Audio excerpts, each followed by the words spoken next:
Hello friends, this is Richa and welcome to my divine classes. और आज हम इस वीडियो में डिस्कस करेंगे क्लास 6 की एनसीईआरटी चैप्टर नंबर 11। सो चैप्टर नेम है मेरा लाइट, शेडोज एंड रिफ्लेक्शन। इसके प्रीवियस वीडियो में मैंने चैप्टर को एक्सप्लेन किया था। आज हम इसके कुछ नोट्स को डिस्कस करेंगे।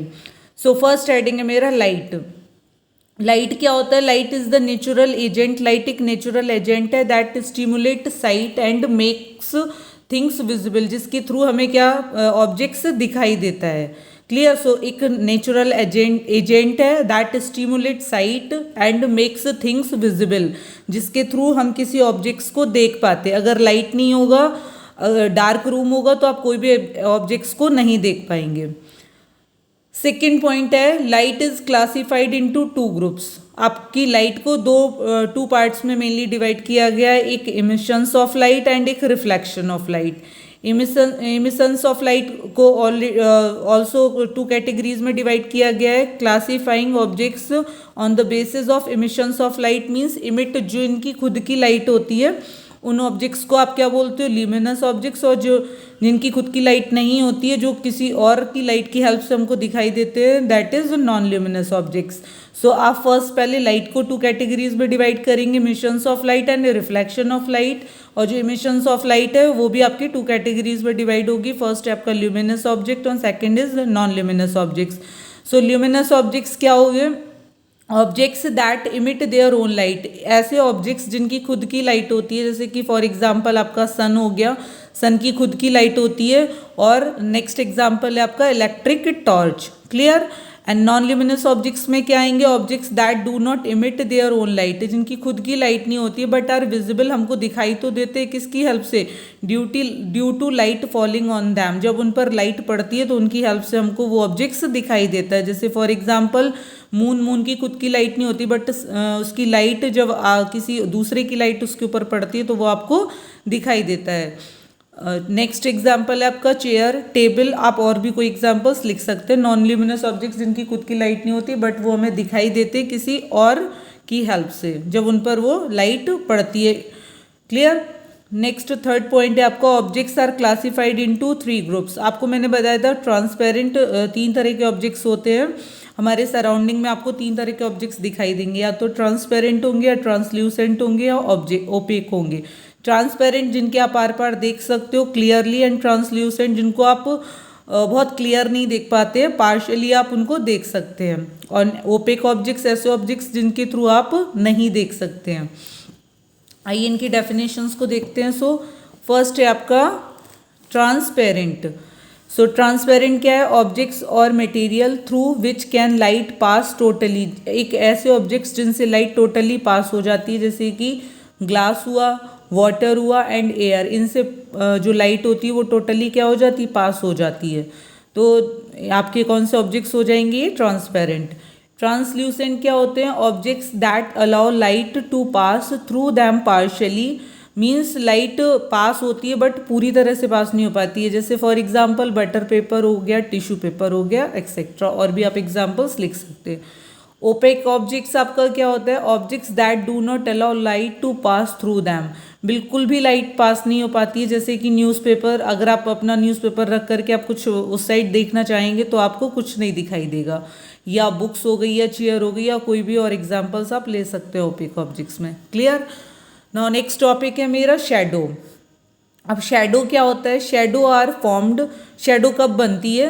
Van an opaque objects come in the path of light. जब एक ऐसा ऑब्जेक्ट्स, ओपेक ऑब्जेक्ट्स मीन्स जब लाइट के रास्ते में आ जाता है तो उसका क्या बनने लगता है? शेडो फॉर्म होने लगता है।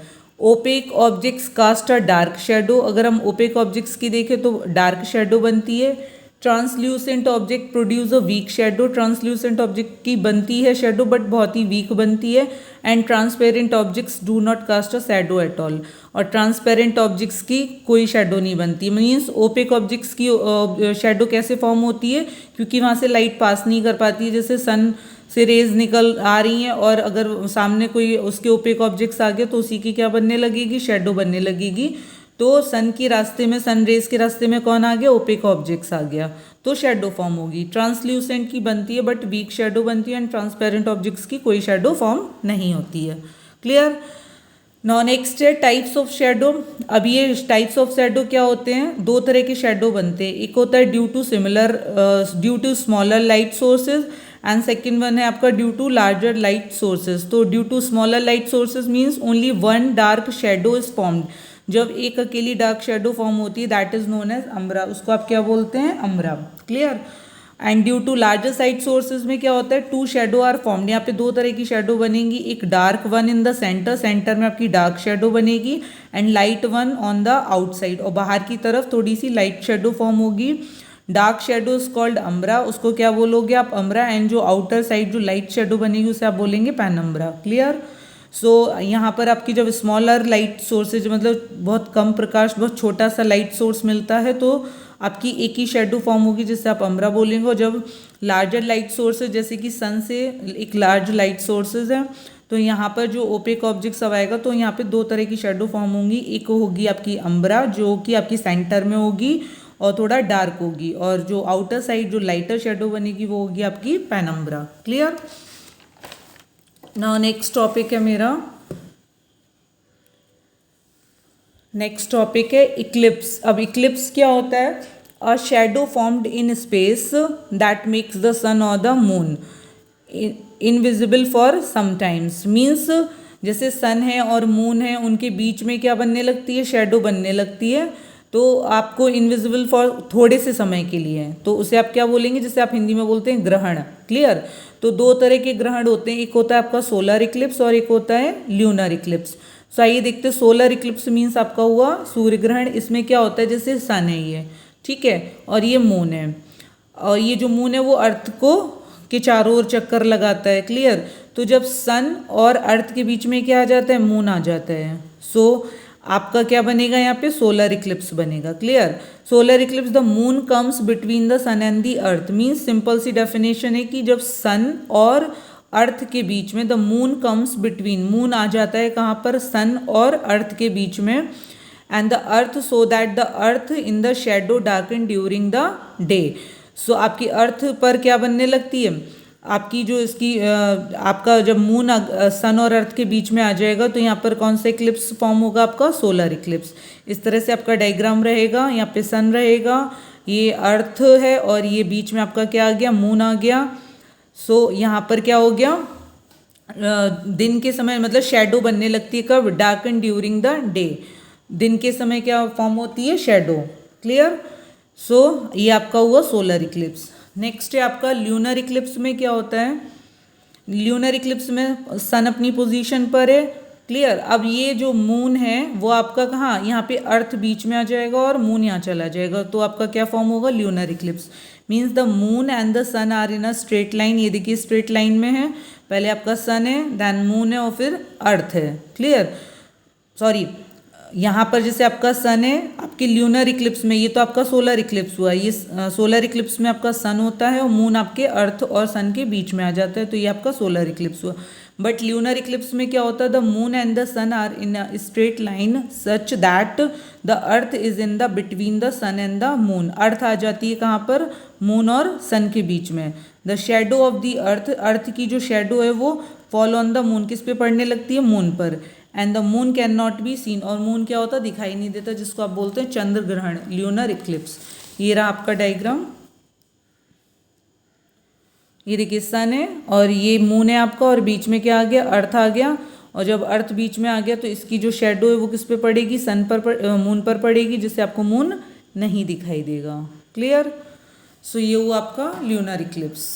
नेक्स्ट टॉपिक है आपका रिफ्लेक्शन ऑफ लाइट। अब रिफ्लेक्शन ऑफ लाइट क्या होता है, तो मैंने आपको बताया था कि the process of sending back, means आप जब कोई ऑब्जेक्ट्स को देखते हैं तो उस पर क्या पड़ती है, पहले लाइट की रेस पड़ती है, लाइट पड़ेगी, वो रिफ्लेक्ट होकर आपकी आईज पर जाएगी, तब वो आपको वो ऑब्जेक्ट्स दिखाई देता है।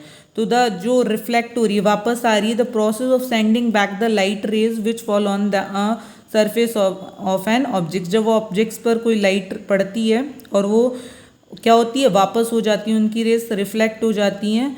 जैसे कि for example silver metal is one of the best reflector of light. जो सिल्वर मेटल होता है वो बेस्ट एग्जांपल है रिफ्लेक्टर ऑफ लाइट का।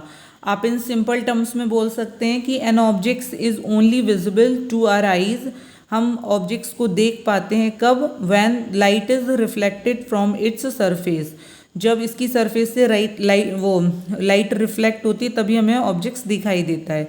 फॉर इंस्टेंट जैसे कि आप अचानक से एक डार्क रूम में गए, you might not able to see anything, आपको नहीं दिखाई देगा on entering a dark room, अगर आप एक डार्क रूम में जाते हो तो आपको कुछ भी नहीं दिखाई देगा। But once you switched on the light, जैसे ही आपने लाइट को खोला, so everything will be visible, आपको सब कुछ दिखाई देगा। अब ये कैसे हुआ, तो दिस सिंपल फिनोमेना, एक सिंपल सा फिनोमेना यहाँ पर लगता है of the light bouncing back. Light क्या हो रही है, जो भी लाइट सोर्सेज है वो ऑब्जेक्ट्स पर पड़ रहा है, उससे वो बाउंसिंग बैक मतलब कि बैक हो रही है। And after falling on off an object से बैक होकर के is referred to as the reflector of light, means जो उस पर ऑब्जेक्ट्स पर जो लाइट पड़ रही है वो बैक हो जा रही है। So this is the reflection of light. I hope ये पॉइंट्स आपको क्लियर हो गए होंगे। अब हम मिलते हैं आपसे नेक्स्ट वीडियो में इस चैप्टर की एक्सरसाइज के साथ, तब तक के लिए बाय बाय।